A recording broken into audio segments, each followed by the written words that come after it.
que es lo que provoca, que es lo que hace que tengamos la frecuencia intermedia. Esto es Pax y el que está ahí detrás es SPAR.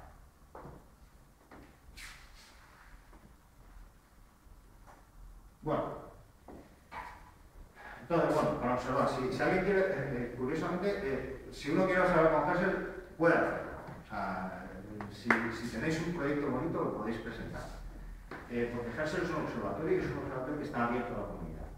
En las 2/3 partes del tiempo de observación están abiertos a la comunidad científica y en principio cualquiera puede aplicar a la observación. Lo que pasa es que hay un proceso de selección muy estricto basado en los méritos científicos de la propuesta. Pero si uno se le ocurre una idea genial, siempre puede presentar. Y bueno, el resto del tiempo, el otro tercio es lo que se llama tiempo garantizado, que es tiempo, digamos, que se devuelve en pago por haber hecho los instrumentos. Porque los instrumentos, como veis, las han hecho instituciones. Porque esas instituciones no les pagan por hacer eso, sino que lo que les devuelven